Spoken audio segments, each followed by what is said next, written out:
This is CNBC's live blog tracking developments on the war in Ukraine. See below for the latest updates.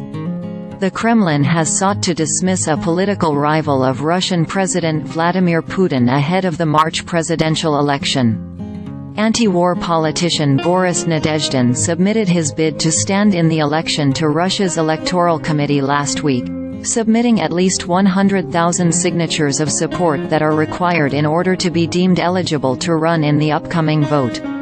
Given Russia's system of managed democracy, and the Kremlin's tight control on domestic politics and political opponents, political analysts say it's likely that Russia's Central Election Commission will find fault with Nadezhdin's efforts to get his name on the ballot paper.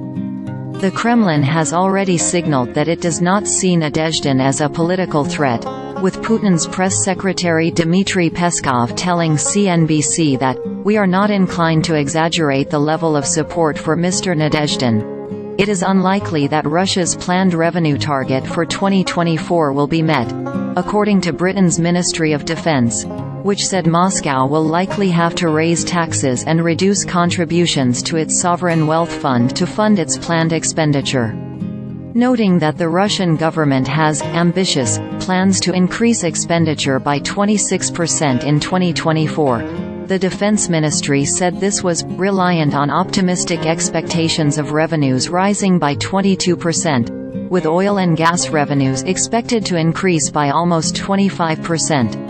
It is likely the government will need to consider other policy measures to fund its planned expenditure, the ministry said on X, formerly known as Twitter, on Monday. The ministry suggested it was likely that the government will need to reduce its contributions to the National Wealth Fund, its sovereign wealth fund, and increase domestic taxes and debt to fund its planned expenditure. These policies will almost certainly have adverse effects on the economy in the medium to long term by maintaining inflationary pressures or constraining future economic growth. The National Wealth Fund is ostensibly for the long-term economic welfare of the Russian people but is increasingly being used to fund its invasion of Ukraine, with the value of its assets falling 10% in 2023, the ministry noted.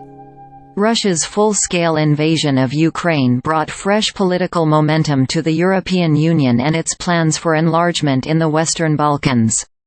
But whether the neighboring region is ready, and willing, to finally make the steps needed to join the Union remains unclear.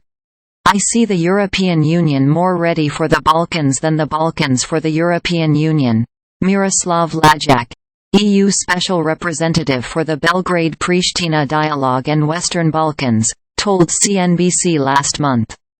The Western Balkans, comprised of Albania, Bosnia and Herzegovina, North Macedonia, Montenegro, Kosovo and Serbia, represent a notable gap in the map of EU membership in southeastern Europe.